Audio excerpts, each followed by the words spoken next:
As Nephi wrote, "And we did come to the land which we called Bountiful, because of its much fruit, and also wild honey. And all these things were prepared of the Lord, that we might not perish. And we beheld the sea, which we called Irreantum, which being interpreted is many waters."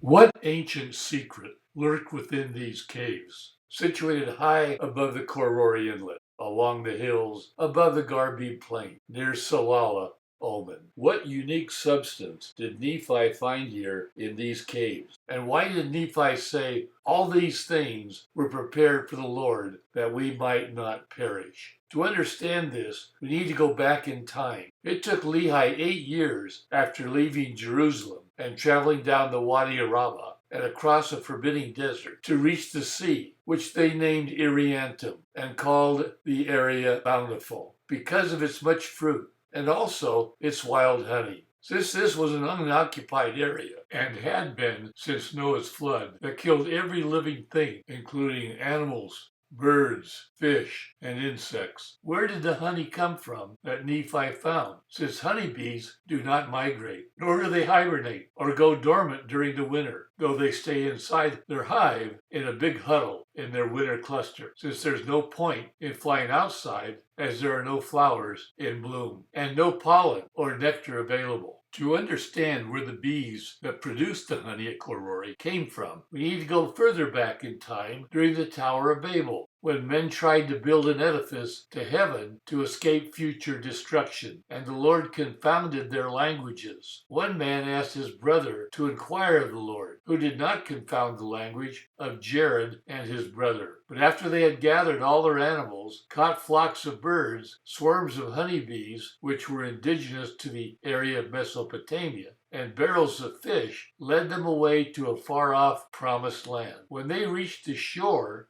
where they stayed for 4 years, they planted and harvested, let their herds and flocks roam free, and set up hives of bees for honey, and turned others free, but eventually building barges and sailing to their promised land. So where did all this bounty come from? And why was it at Korori near Salalah in 600 BC, where men had not been since the flood, and not settled until 100 years after Lehi left? And nearby Salalah itself was not settled until just after the time of Lehi in 575 BC, and by 550 BC by the Achaemenid Empire, or First Persian Empire, that eventually reached Oman. So when Lehi arrived at Bountiful, an area called Korori along the Salalah plain and seashore, he found caves filled with ancient wild honey hives along the walls, still productive today, and found fruit trees planted where no fruit trees should have been growing. Were these the trees and honeybees that the Jaredites brought to the seashore? Is this the same seashore from which both the Jaredites and Nephites embarked to the promised land? Is this why Nephi wrote, "And all these things were prepared by the Lord, that we might not perish"? Did the Lord bring both the Jaredites and the Nephites to Korori for this very purpose? For one to provide a bounty, allowing the other time to build a ship from which both would sail to the promised land, riding the same currents and winds? For more information on this, other Land of Promise and Book of Mormon subjects, visit our blog, nephicode.com, for additional and more detailed articles.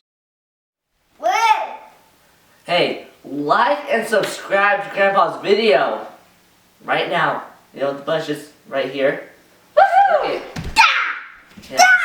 Come on, dude, yeah, push that button.